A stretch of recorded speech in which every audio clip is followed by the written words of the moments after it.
Efectivamente, Rey, en el Ecuador desde hace varios meses, sobre todo después de la consulta popular de febrero 4, el país vive el inicio de una desinstitucionalización y una cooptación por parte del Consejo de Participación Transitorio de varios de los espacios más delicados de la vida nacional, como es la justicia. La judicialización de la política, la persecución al presidente Correa por parte de la justicia ecuatoriana a través de una especie de montaje de un caso de un político, de un ex político que tiene varios antecedentes delictivos, se configuró como el pretexto para vincular al presidente Correa. Y durante las últimas semanas el país está viviendo con estupor este anuncio de la justicia ecuatoriana y sobre todo el hecho de que se lo cite cada 15 días en el Ecuador, sabiendo que el presidente vive en Bélgica desde hace más de un año. Ahora, profesora, ¿cómo podría sostener la justicia ecuatoriana una denuncia contra el expresidente Correa en este caso sin pruebas palpables, tal como él mismo y su defensa han reiterado? Rey, la justicia ecuatoriana tiene el respaldo de varios sectores, del Ejecutivo, de una parte de la Asamblea y del Consejo de Participación Transitorio. Y allí, al igual que el caso del ex vicepresidente Jorge Glass, ha sido fácil configurar un escenario y unas pruebas testimoniales, de varios involucrados en el supuesto secuestro del señor Balda.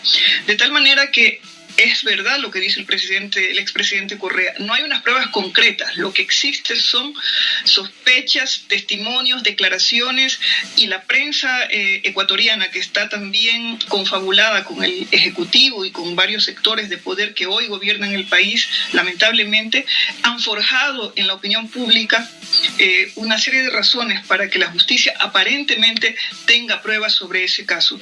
Pero en realidad, si hubiese una investigación periodística rigurosa, esas pruebas no existen y solamente las conocen, las que dicen conocer están en manos de la justicia ecuatoriana. Profesora, por otra parte, ¿qué opinión le merece este sorpresivo anuncio del presidente Lenín Moreno de reclamar el edificio que hasta la fecha había sido concebido para albergar la sede de la UNASUR en Quito? ¿Por qué tomar esta decisión justo en este momento? Rey, el día de ayer en el Ecuador y sobre todo en la ciudad de Quito, la capital del Ecuador, vivió una jornada de catarsis política, de catarsis social, después de un año de silencio, de miedo, de sorpresa ante el viraje ideológico, político y económico que ha tenido el gobierno de Lenín Moreno.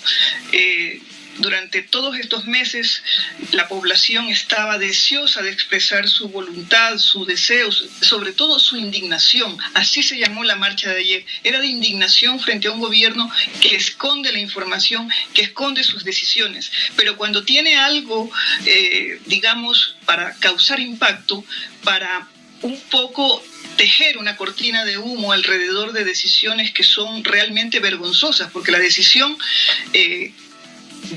el proyecto de decisión que tiene el presidente Moreno hoy de despojar a la UNASUR de su sede, porque no es cualquier edificio, es la sede de UNASUR en Quito, al norte de la ciudad de Quito, en la mitad del mundo, es simplemente una vergüenza, sobre todo de política internacional. Él se ha referido el día de hoy y he escuchado sus declaraciones como que despojar de ese edificio es un trámite que se tiene que hacer con los países. Parece que no conoce de las relaciones internacionales, o sus asesores o su canciller no le han informado cómo se debe llevar a cabo este despojo de este edificio.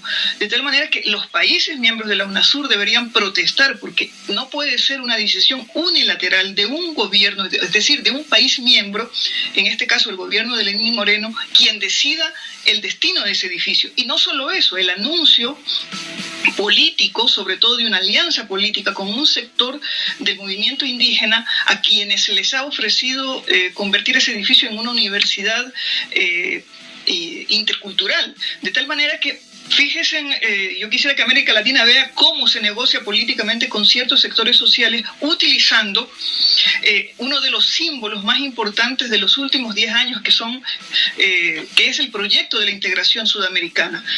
UNASUR no es cualquier cosa en América Latina. Cuando el presidente Moreno dice que no ha funcionado por razones ideológicas y por razones personales, se equivoca. Por el contrario, UNASUR funcionó durante más de una década porque había una convergencia, una tendencia política e ideológica de los gobiernos progresistas que pensaron la integración de otra manera, una integración que no fuera solo económica, sino política, cultural, que fuera educativa, que fuera de seguridad.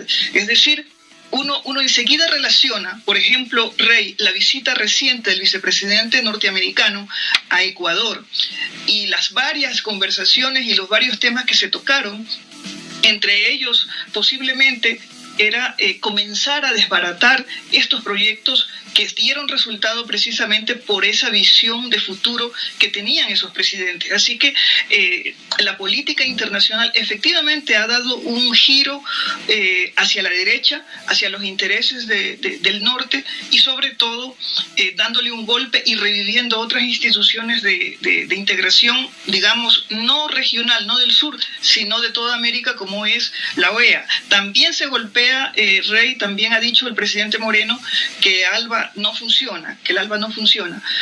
Habría que preguntar, la pregunta es ¿por qué no funciona? A los ecuatorianos nos gustaría que el presidente nos explique con los elementos de la política internacional, con los elementos de la geopolítica regional, por qué esos mecanismos y esos entes de integración no han funcionado, sobre todo los últimos 2 años.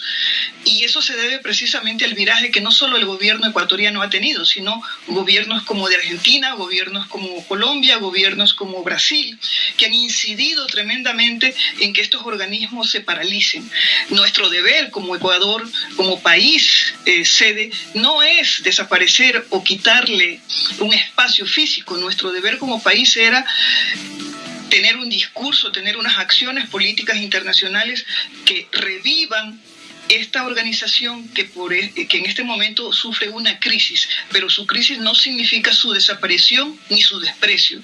Y lo que ha hecho el presidente Moreno es despreciar el legado de todos unos presidentes que durante los últimos 12 años hicieron muchísimo por cambiar las relaciones internacionales en la región y además de la región con el mundo, porque todos sabemos que las relaciones internacionales hoy son por bloques multilaterales, no como antes que eran bilaterales y sobre todo tuteladas por un país como los Estados Unidos. Creo que hemos regresado a ese tutelaje del norte y hemos regresado de la forma más triste, porque Moreno fue elegido por un proyecto político al que él no solo que traicionó, sino que parece que está cumpliendo increíblemente el proyecto de gobierno del candidato que perdió las elecciones frente a él el 2 de abril del 2017.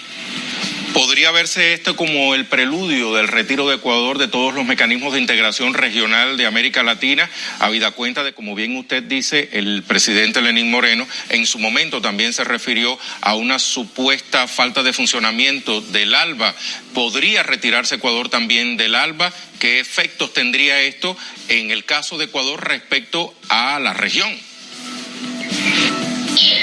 Rey, yo diría que es peor que eso. Nuestro retiro no es el fin, el objetivo de lo que estamos viendo, de esta desestructuración de los organismos internacionales, regionales. Creo que el fin es destruir a las entidades, no son los retiros de los países. Las amenazas de los retiros de los otros países en el fondo son deseos de destruir estos mecanismos de integración, desaparecerlos y volver a la OEA, volver a la ONU, es decir, volver a lo anterior, a lo que sucedía en América Latina hace 15 años.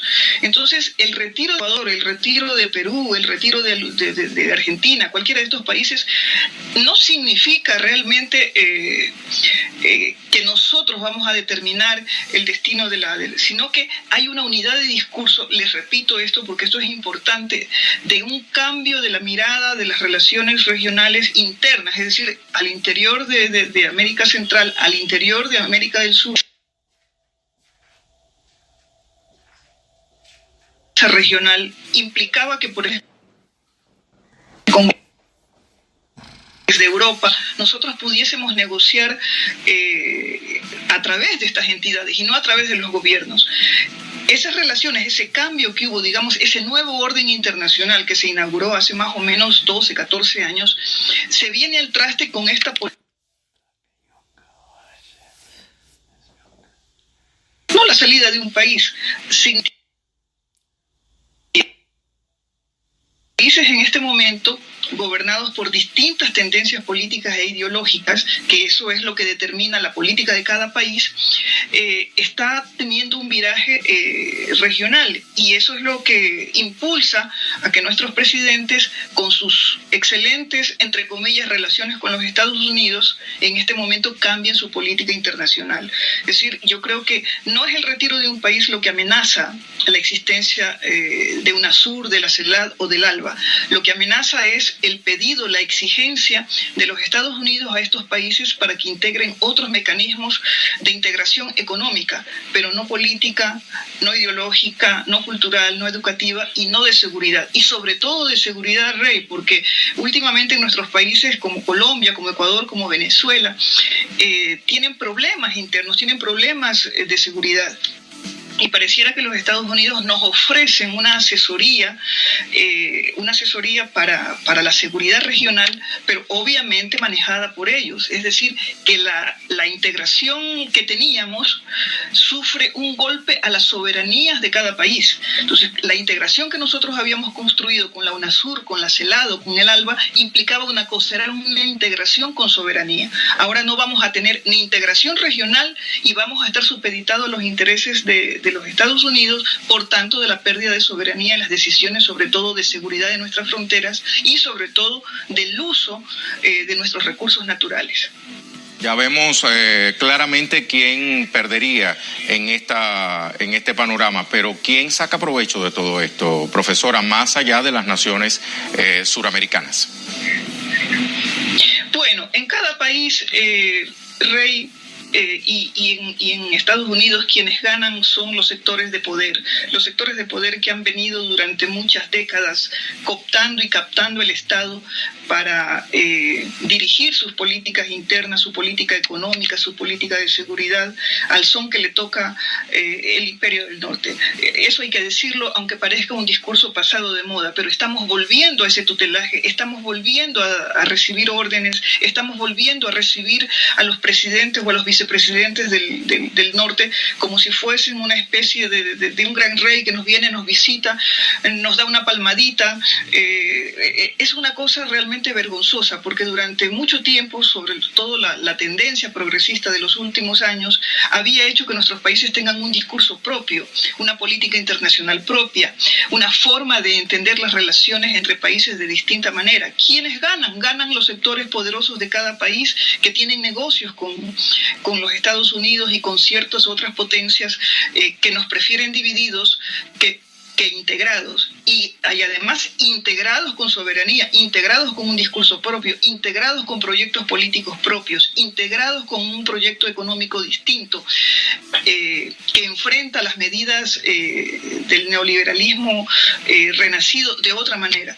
Entonces, quienes ganan son esos sectores, y en el Ecuador han ganado los sectores que se unieron al gobierno de Lenín Moreno y que en este momento están atrás de todas estas medidas y todas estas especies de nuevos pactos económicos, comerciales, financieros con los Estados Unidos y con el Fondo Monetario Internacional, que ya visita nuestro país, que ya nos ofrece préstamos a pesar de que supuestamente nosotros estamos sobreendeudados.